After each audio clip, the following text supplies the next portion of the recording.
देश में इस वक्त जो सबसे बड़ा मुद्दा बना हुआ है वो है आउट होते पेपर्स। अब फिर से नीट पीजी का पेपर कैंसिल कर दिया गया है। हजारों लाखों की संख्या में स्टूडेंट अपने घरों से दूर जाकर एग्जाम देने पहुंचे, लेकिन नतीजा ये निकला कि नीट पीजी का पेपर कैंसिल कर दिया गया। इस एग्जाम को अटेंड करने के लिए स्टूडेंट अपने पेरेंट्स के साथ मजबूरन होटल के महंगे किराए तक देने को तैयार हो जाते हैं, लेकिन उसके बावजूद भी इतने पैसे खर्च करने के बाद ये स्टूडेंट पेपर नहीं दे पाए। इसका सीधा असर उन परिवार वालों और पेरेंट्स पर पड़ता है जो अपनी जेब से ज़्यादा पैसे खर्च करते हैं, लेकिन सरकार को इसकी कोई चिंता नहीं है। बंद कमरों में एसी की ठंडी हवा में सरकार ये डिसीजन तो ले लेती है, लेकिन सरकार का ध्यान उस तरफ नहीं जाता जहां बाहर धूप के थपेड़े खाकर एक परिवार अपने बच्चों के सुनहरे भविष्य के लिए कितनी मेहनत कर रहा है, और कुछ लोगों के लालच के चलते इन तमाम बच्चों के करियर और उनके पेरेंट्स के सपने पर ग्रहण लगा दिया जाता है। नीट पीजी परीक्षा को सरकार ने खेल बनाकर रख दिया है। पहले ये परीक्षा मार्च में निर्धारित हुई थी, फिर 7 जुलाई तक स्थगित कर दी गई, फिर अचानक से 23 जुलाई को निर्धारित कर दी गई और अब 12 घंटे पहले आदेश जारी कर अगली सूचना तक स्थगित कर दी गई। यानी कि इतनी बड़ी परीक्षा को सरकार खेल की तरह ले रही है और जब चाहे तारीखों का ऐलान कर रही है। ये परीक्षा देने वाले चिकित्सक छात्रों के मानसिक उत्पीड़न की परिकाष्ठा है। इस नीट पीजी एग्जाम के लिए बच्चे एक दिन पहले ही परिवारजनों और पेरेंट्स के साथ अपने एग्जाम सेंटर के लिए निकल गए। ज्यादातर बच्चों का सेंटर दूसरे जिलों या राज्यों में आया। ऐसे में इतना लंबा सफर तय करके ये बच्चे एग्जाम सेंटर वाली जगह पहुंचे, लेकिन फिर होता ये है कि देर रात एग्जाम को कैंसिल कर दिया जाता है। ऐसे में सवाल उठता है कि आखिरकार इसका जवाबदेही कौन है? क्या देश में शिक्षा के नाम पर मजाक चल रहा है या किसी को इन बच्चों के भविष्य की चिंता नहीं है? इन सवालों के पीछे तो ऐसा लगता है कोई किसी तरह की जिम्मेदारी नहीं लेना चाहता।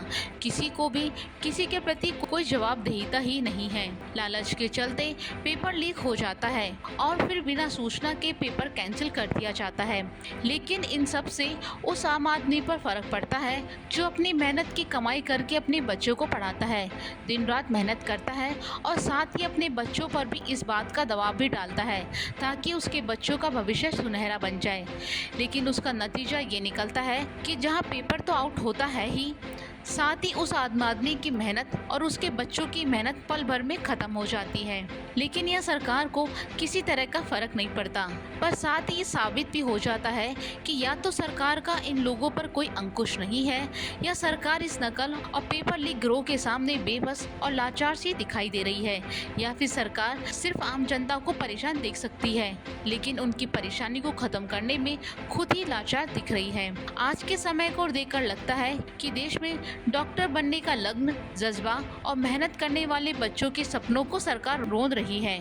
स्टूडेंट को पता ही नहीं आखिर उसके साथ कितना भद्दा मजाक क्यों हो रहा है। भारत नया इंडिया बनने का दावा कर रहा है, लेकिन इस इंडिया में तो पेपर ही लीक हो रहे हैं। तो ऐसे में कैसे नया भारत का सपना पूरा होगा?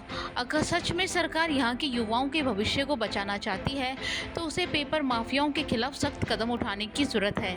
नहीं तो आने वाले समय में परीक्षा से ही उनका विश्वास उठ जाएगा और ये सब जंगल रात बन जाएगा। ये ट्रिकल डाउन थ्योरी के तहत भारी भरकम पैसों का खेल है जो ऊपर से लेकर नीचे तक खेला जाता है, यानी सब भ्रष्ट हैं। एग्जाम सेंटर पर दिखाने को भारी भरकम चेकिंग की जाती है। कई तरह के नियम कानून परमिशन लेटर पर लिख दिए जाते हैं, लेकिन ये पेपर लीक तो वहीं से आउट हो जाते हैं जहां से बनते हैं। तो ऐसे में सवाल किस पर उठेगा? कौन इसका जिम्मेदार होगा? इसका जवाब मेहनतकश बच्चे और उनका परिवार जरूर जानना चाहता है। आपकी क्या राय है? हमें कमेंट बॉक्स में ज़रूर बताएं। This is very wrong to our part. अभी कल रात को 10 बजे हमको पता चलता है जो आज नीट पोस्टपोन हो गया। मैं कलाहांडी से 600 किलोमीटर जर्नी करके यहाँ पे आई हूँ।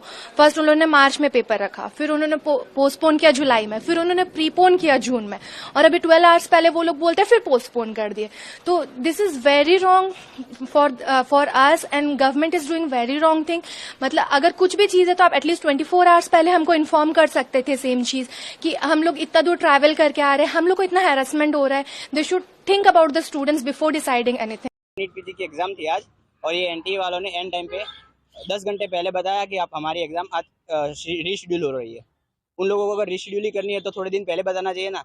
पब्लिक ने लोगों ने बहुत दूर दूर सेंटर दिए पहले उन लोगों ने सेंटर की सही से उन लोगों ने डिस्ट्रीब्यूशन नहीं किया हुआ। बड़ोदरा के स्टूडेंट्स को नासिक एमपी और वहाँ गए हैं 10 घंटे पहले बोल रहे हैं, लोग वहाँ पहुँच गए हैं।